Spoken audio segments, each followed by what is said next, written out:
Thank you, Mr. Speaker, and it's a privilege to be here to stand on the House floor with my colleagues this evening and discuss an issue that is facing Americans today that really we should not be standing here talking about. We face tough economic times, but instead we have to be dealing with the administration's rule that he is implementing that came out of the health care bill passed several years ago. This is a freedom of religion issue. This issue is not about birth control. This issue is about government control. And I'd like to share a couple of comments, a couple of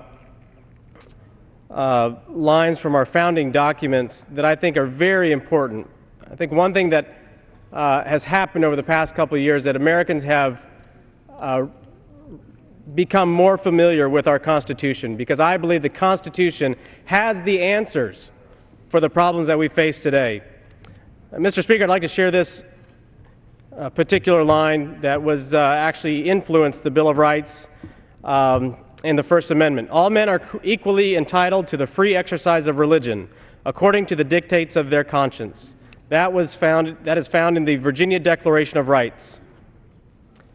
The First Amendment says this: Congress shall make no law respecting an establishment of religion, or prohibiting the free exercise thereof, or abridging the freedom of speech, or of the press, or the right of the people peaceably to assemble and to petition the government for a redress of grievances. Mr. Speaker, I come to the floor today and I believe that this is a threat to our freedoms.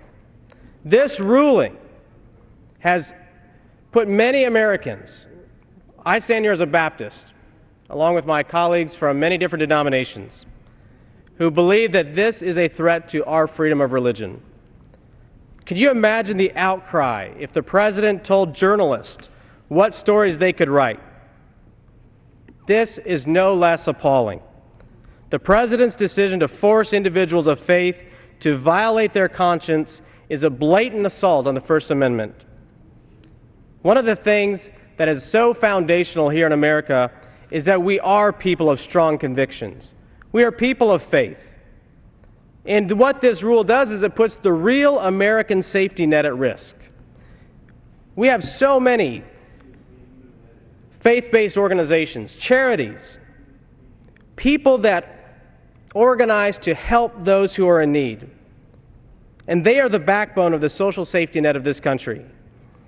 And I believe that this rule interferes with those core beliefs, and that HHS has jeopardized the mission that so many Americans have to help people across this country. Mr. Speaker, I'd like to share this quote by one of our famous and well-respected founders and forefathers of our great country, and it is Daniel Webster, who said this in addressing Americans about preserving the principles of the Constitution. He said, "It is hardly too strong to say that the Constitution was made to guard the people against the dangers of good intentions. There are men in all ages who mean to govern well, but they mean to govern.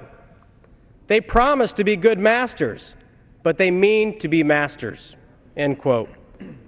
Mr. Speaker, I'd submit to you today that this administration, past Congresses, have good intentions, but they are beginning to control and to rule the people in ways that violate our constitutional freedoms and our liberties.